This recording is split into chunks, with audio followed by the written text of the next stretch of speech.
Taurus. Reading for August 2025. Time is passing quickly. The year has already reached its second half, and now, for Taurus, the month of August reveals itself as a watershed moment. The cards are on the table, and the signs are clear.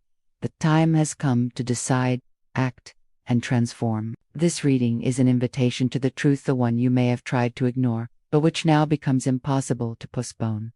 The cards that govern this cycle are beginning of the month, arcanum of the lovers, blockage of the month, the Pope, central energy, the world, end of the month, the wheel of fortune. In the first few days of August, the arcanum of the lovers confronts you with a decision that most likely you've been putting off for months. It could be related to love, your career, your finances, or even the city where you live. But the important thing here is to understand that this choice is just any choice.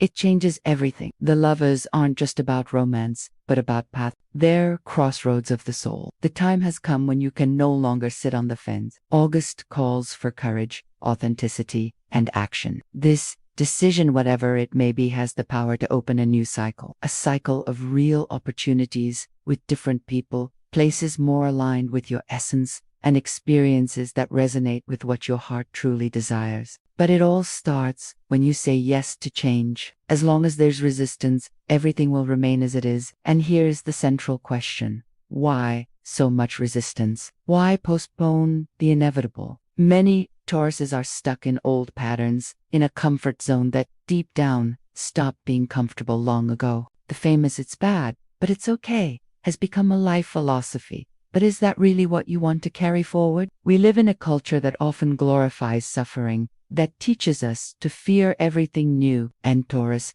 by its cautious nature and attachment to stability, can end up trapped in this. But the month of August comes with a mission of breaking these chains. Life wants to take you further, but it can only do so if you let go of the dead weight you carry. Every choice you make will bring a renunciation. Letting go is part of the process of growing. You may have to leave behind a relationship that no longer resonates with your essence, a job that no longer challenges you, a place that no longer nourishes you spiritually. But believe me, what lies ahead is infinitely better. And this isn't an empty promise, it's the real energy of the cards. Prosperity lies on the other side of courage. Life begins to change the moment you take a stand. Don't wait for perfection to take action.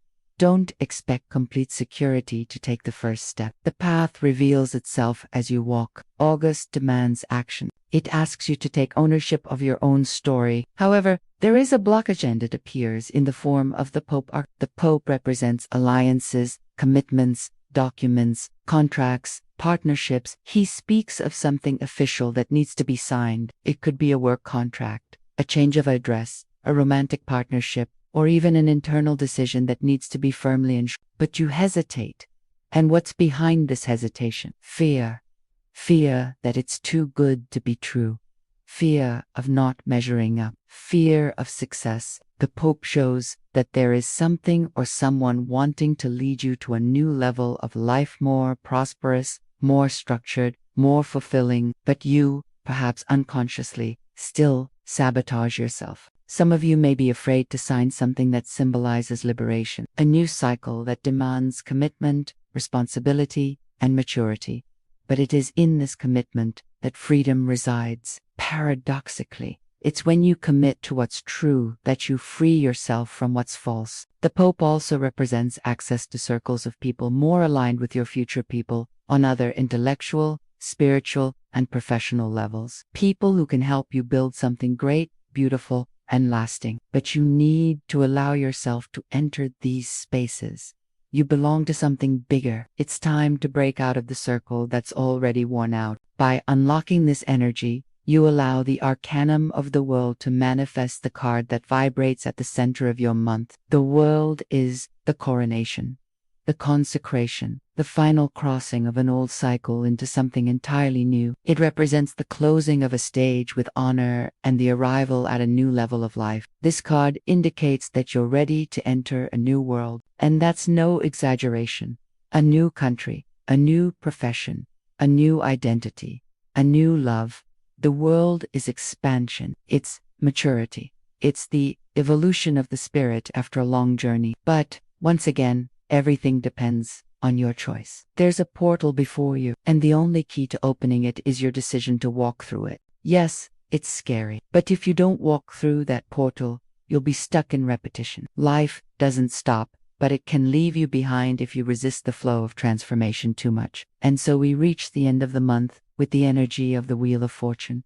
The wheel turns, luck changes, life moves, and it will turn whether you like it or not. But if you've done the work of making the decision, signing what needs to be signed, cutting what needs to be cut, and aligning with what truly matters, that wheel will turn upward. This is the gift of August, a positive turnaround, the chance to see your life change direction in a powerful, abundant, and surprising way. But it's a reward for those who dare, for those who take responsibility for themselves, for those who accept the price of growth. And here is a final thought. How long will you continue to postpone what your soul decided long ago? How long will you hide behind fear, doubt, and the opinions of others? August is telling you that the time is now, that the time has come, and that you are ready. You are not here by chance. There is a new life waiting for you. It is knocking at the door, but the decision to open it is yours.